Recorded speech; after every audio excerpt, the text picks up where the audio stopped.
Hi guys, আমি আবার এসে গেছি দীপিকা মজুমদার দত্ত তোমাদের আরেকটা নতুন রান্না নিয়ে।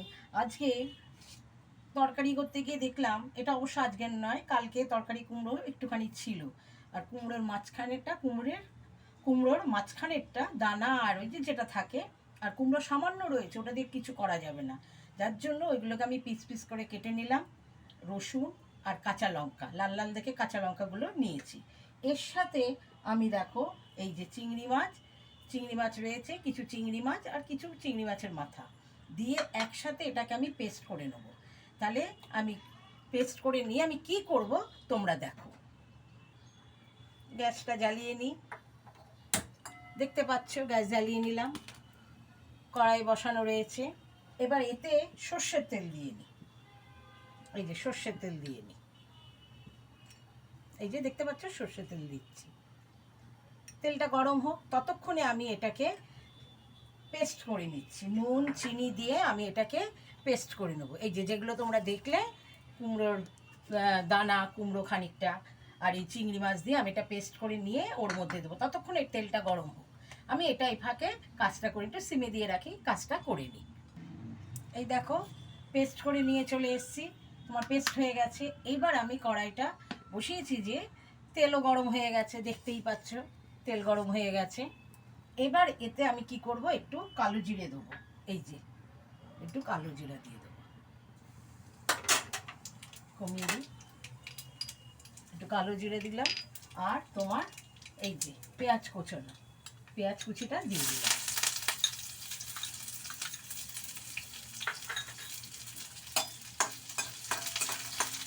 একটুখানি ভাজা হোক।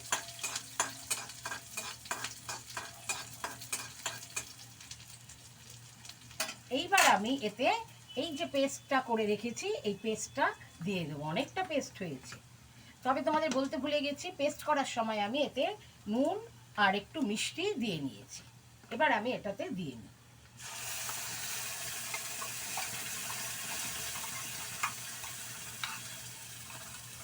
অনেকটা হয়ে গেছে।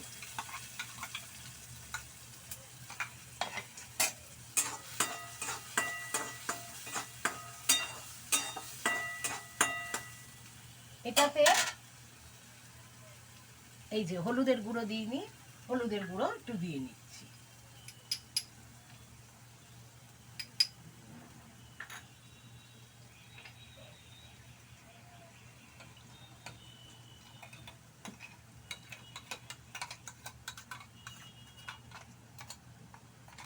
জারের ভেতরে খানিকটা পেস্ট লেগেছিল, সেটাকে আমি ধুয়ে এটাতে দিয়ে দিচ্ছি। যেটাতে ধুয়ে একটু আমি জারের গায়ে যেগুলো লেগেছিল পেস্টটা ধুয়ে দিয়ে দিলাম। এইবার সিমটা বাড়িয়ে দিলাম, এটা হোক।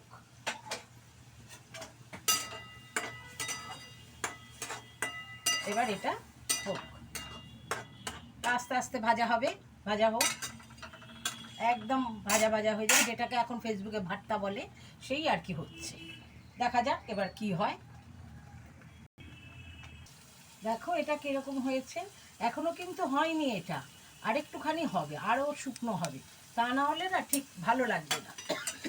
এই যে আরও শুকনো হবে, এটা এখনো শুকনো হয় না। আমি একটুখানি অবশ্য তেল দিলাম এটার মধ্যে, ভাজতে সুবিধা হবে। একটু তেল থাকলে বেশ তেল তেলা হয় তো, খেতে বেশ ভালো লাগে। যদিও আমি খুব কম তেলেই রান্না করি। এটা এখন আরও একটু হবে, এখনো হয়নি। এটা একদম শুকনো শুকনো শুকনো শুকনো হবে।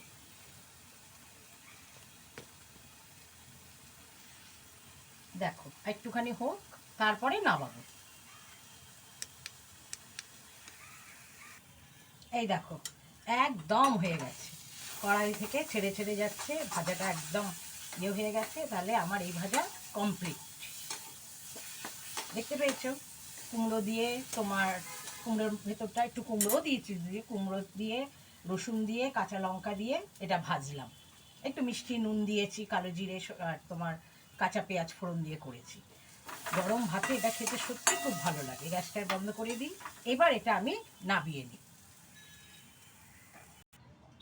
এই দেখো নামিয়ে নিয়েছি, তাহলে দেখতে পাচ্ছ বাটাটা তৈরি হয়ে গেল। তোমরা করে খেও, দেখো, ভালো লাগবে। আর আমাকে জানিও তোমরা কেমন খেলে। বুঝতে পেরেছো? তাহলে বাই, টেক কেয়ার।